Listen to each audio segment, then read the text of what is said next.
This is a video about failure in running and in life, and it's been a tough one to make. But it's also about where you can get to in your running and your life if you trust your gut. Okay, this is a three-part story, a lesson about trusting your gut.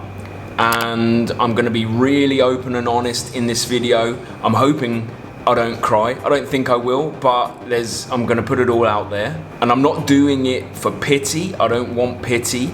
It's a story about why you should trust your gut and how I ignored it for way too long. And it's my own fault, and that changes in 2026.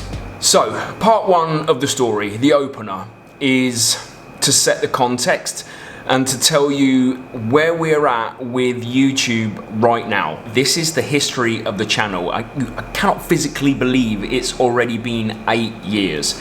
But have a look at this. From 2018, when we started the channel, to the beginning of 2022, we were what would be considered a small channel. Small creators just doing it as a side hustle, a passion project. And that all changed when I started working with James Dunn, who you may already know. Now, he's a successful YouTuber, and thanks to his guidance, the channel blew up. It went from around 20,000 subscribers at the start of 2022 to about 80,000 at the end of 2023. It was like this period of huge growth that was both mind-blowing and exciting, and we really felt like we'd hacked the algorithm. We were like, oh, we've got this, we've sorted it out. And I consider James a friend now. We couldn't have got here without him. But then, so I signed up to an expensive YouTuber creator style course to try and help me dial in, and it all kind of stopped. But I didn't know why. I was like convinced I could crack the algorithm. So I was convinced. I'm a teacher, I'm a helper, and it's tutorial style videos that hit well, broadly appealing, and that racing and training videos were actually hindering the growth of the channel overall. But here's the problem. Even when I pivoted into this tutorial style content more, the channel still stopped growing. 2024 rolled around into 2025. I can't figure it out, and it is the most genuinely frustrating thing for me that I just want to help people and reach people. And then we get to November 2025, last month, and honestly, I was on the verge of quitting. It genuinely broke me and broke my heart. You know, we've just quit teaching and we've gone all in on this, and I can't figure this thing out. Since 2023, my gut had told me I was missing something, but I didn't know what it was yet. And I think I found the answer. And if I haven't, I'm definitely going down swinging. But that is part 3 of this video, because in order to get to that bit, I gotta tell you about how trusting our gut in running a couple of years ago led to absolutely breakthrough new levels for the both of us and the whole entire membership community and coaching community that we work with. So obviously it also has exciting implications for all of you out there. Essentially what I'm saying is I need to go and exercise. I decided to start filming this segment on a hill because it would be funny. It is not funny. It's not funny. Okay, this is currently my Tokyo training because, I don't know if you knew, but 3 weeks ago my calf popped during the Angkor Wat half marathon, and I've been on the bike ever since, but I'm looking at it as a good thing because cycling and swimming I do love, and it's given me a good opportunity to get back into it. So for now, while Mary works diligently towards her sub 3, I'm working towards sub 3 in Tokyo, because that'll mean that I've done all 6 majors sub 3 at the first attempt. That's the only aim for this race in Tokyo, obviously to complete my 6-star journey as well. Look at these views.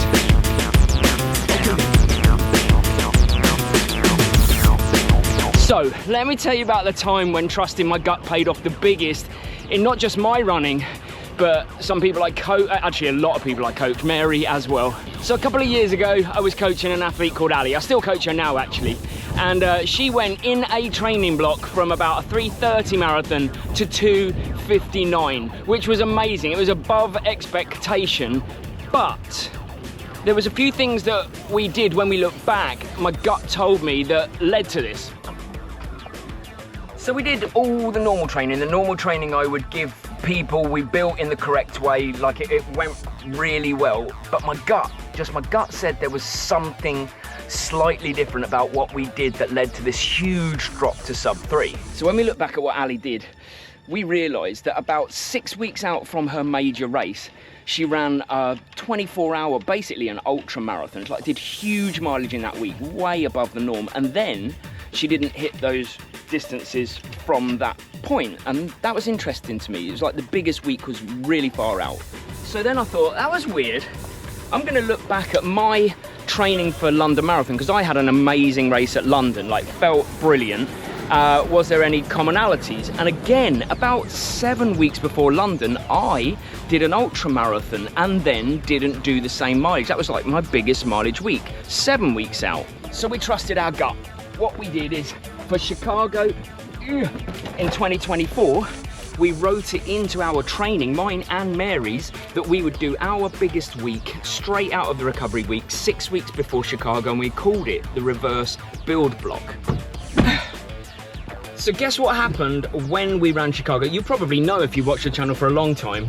We ran massive PBs. Mary ran 10 minutes quicker than you've ever run before. Yeah. I ran 9 minutes. When we're not attributing at all, we're not attributing all of that to the reverse build, because we had a bigger focus on carb load.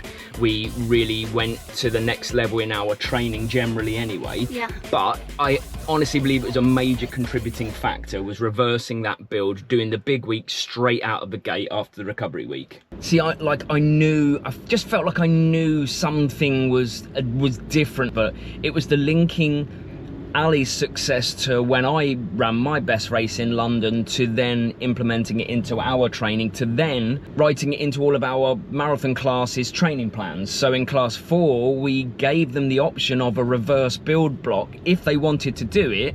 And even for the majority of them, they love it. It's been successful. So yeah.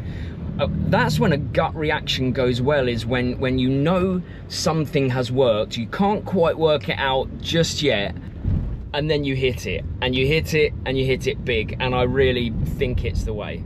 I'll be honest, it was supposed to be that I was on my bike doing this bit, but I figured out quite early it was way too dangerous to film with one hand on such a squirrely route, so it was going to cut from me on my bike to Mary running, but now it's cutting from Mary sat in the car going backwards to you running. To old me on the run that's now complete. Yeah. Morning, out on my weekend long run on Saturday this week, because I'm off to an island later today for the weekend. So at 24k today. How many weeks out from Tokyo? 9, 8. Quite relaxed about it. After today I've only got 5 more long runs, which is crazy. And in this block I'm doing the reverse build again. It's worked so well before, and I think it's going to get me to Tokyo at my freshest and best. Found some friends. Hi! Look at this group. Yeah. They do this every Saturday. It's like a park run set up by these people, Phuket Run. Morning! So cool. Morning! Running community is amazing. Actually feeling really good today. I've got a new approach to this block. Maybe it's not new, but I've defined it. I'll tell you what it is. Time for a drinks break. I've done 3 laps. 4 laps will get me to 25k. Obviously going for sub 3 at Tokyo is a pretty big goal, pretty big deal, and I don't necessarily want to feel that way. I don't want to feel pressure, or it's kind of like all about that time, because ultimately it's the day Ben gets his 6th star. I'm running Tokyo Marathon, like I want to enjoy it for what it is as well. So my approach is that I'm aiming for a PB.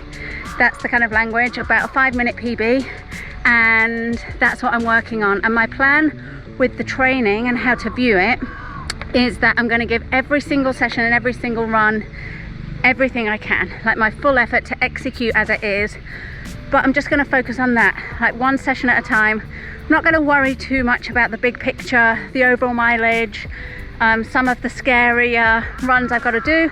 Just going to face them on the day. So I'm trying to like break it down and take it bit by bit with the view to take away the overall big picture, which could be a little bit scary. Okay, let's get this last lap done.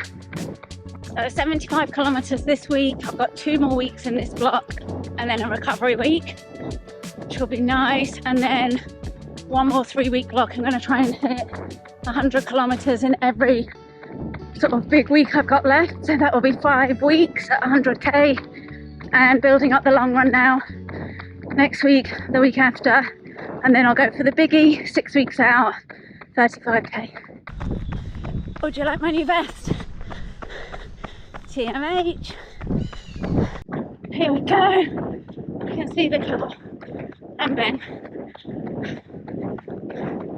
Strong finish. Hi. Finish. This is my welcome crew at the finish. Just saying, I wasn't invited to go Yao Yai. Oh yeah. Island weekend incoming for one of the two. Sorry, Ben. Why did I put it off for so long? That's the question I keep asking myself. My gut told me for the last 2 years that there was something else, and the fact that I trusted my gut when it came to our running and we saw breakthroughs just means that I think it's just such an important thing to do in life. There's a reason for it. So I did one last bit of investigation in digging in the channel. Like, I was at my lowest point when it came to YouTube. Genuinely, I was pretty much broken. And I know we put out positive content. We want it to be positive, but we also want to share the honesty around it, you know, the highs and the lows. So I looked back into the channel and I found something I think is quite interesting that in my gut tells me I may have the answer. So have a look at this. I went backwards and I thought, am I looking at this the wrong way? Am I looking at it that I was thinking being a teacher, tutorial style content was going to help people and the racing was hindering? What if it was the other way around? What if the racing was the thing that everybody came to the channel to watch and be with us and see us in our rawest form, highs and lows, and the tutorial just helps as a holdover between races, kind of informational stuff. 2022, 23 videos were dedicated to racing. 23, that's nearly 2 a month. 2023, 18 videos were dedicated to racing. That's still over 1 per month. That's still quite healthy. And remember, this is when the channel was performing at its best. 2024, 13 videos were dedicated to racing. We essentially did 2 big races that year. We did a few other minor bits and bobs, but really not much. And to the point that I got to in November when I'd hit rock bottom with the channel, this year, 11 videos. That's half where we were at in 2022, and 2023 not far off. And you know what the other crazy thing is? The tutorial style or the helpful style content performs so much better as a supplement to racing videos, as a helper, as an addition, not as the mainstay. And that is borne out in what I'm seeing in the last quarter of this year. If you look at Berlin and then Cape Town and then Shanghai videos, they've performed way above the average for this year. My gut has told me all along, racing is the thing I love. Racing is the thing I want to do and bring experiences and travel. This is what I need to do. And as I say, you know what? If I'm wrong, I'm going out doing what I absolutely love, what I'm passionate about. Of course I like helping people, I like making the tutorial style content, but we have to move into the realm of chocolate covered broccoli. And that leads me to the craziness that we have coming up in 2026. As I said, we're going all in and we really really are going all in. And I want to take you to somewhere to talk about this and how we're going to take a huge swing in 2026. So we've come to our favourite spot, the beach, Niham Beach actually, where I've just been swimming. Insert clip of me swimming. And we walk the dogs here, and it's kind of, how far would you say it is from our house? Well, I ran here, so it's like 5k. Yeah, it's like 5 kilometres away, and it's one of the places that we found that is our happy place, I guess, and it's where we do a lot of thinking. I do a lot of thinking in the water, believe it or not. And I was just thinking about the year ahead and everything we've got. Like, I mean, okay, we have a story arc of for the ages. We think we have like 6 big stories over the span of 2026, which starts with, Mary, Tokyo Marathon. But what's your particular aim in Tokyo Marathon? So it's my first sub-3 attempt. I say first because there might be many, who knows. And it's your 6th star. So you're going to get that 6th star. Yeah, so I'm going to achieve my 6th major star on 1st of March in Tokyo. Mary's going for sub-3. I am also going for sub-3 because if I do that, then I've managed to get sub-3 in all major marathons at the first attempt. Before you ask if Ben's going to run with me, the answer's no. No, we need 2 videos. Second of all, what's next? Well, for me, it's Manchester Marathon, and that is a story of me pacing a friend of mine that I coach, and I've coached for a lot of years, and he's aiming for a sub 3:30. So at Manchester, I'm going to try and pace him to that. Quickly followed by 1 week later, London Marathon, Mary's 6th star, which is also very exciting. Sorry, we have a dog. There's a ball down here, and we have a dog staring at us and the camera. So your 6th star in London? Yeah, it's going to be a big day, special day. And for me, it's just soaking up the vibes. Oh, Mary, you need to move her out of the shot there. And for me, it's just soaking up the vibes because this kind of full circle moment, London, it's where it all started for me. So we're coming back. So Lord's Taverners is the charity that we're doing the London Marathon with. It's full circle moment because they got me a place in 2019. I owe them so much. They're an incredible charity that really resonate with us as teachers, and me particularly as a sports teacher, because they provide cricket to underprivileged and disabled children. People that wouldn't necessarily have access to sport now have it through the Lord's Taverners, and we want to support that. So if you want to donate, then we're going to put a link in the description. No pressure, but it's what we're going to be raising the money for towards London.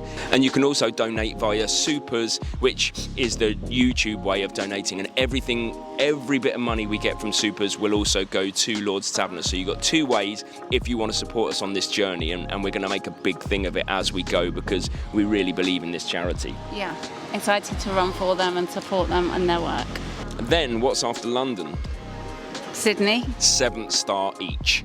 So we're going for our 7th star in Sydney. Then after Sydney, we've got a double header in the USA. We're going to Chicago and then New York. Yeah, Chicago is a PB attempt for me. For Chicago for Mary might be a sub-3 attempt again. It might be just to enjoy it because you've already done it. That would be nice. Yeah, that would be nice. Maybe another one. And then 3 weeks later, we have Chicago, where Mary's going to soak up. Then 3 weeks later, we have New York, where Mary's going to soak up the vibes, correct? Yeah, I love New York Marathon. We're just going to enjoy the experience. We're not going there for a time. And I have a side quest, which is find Casey Neistat.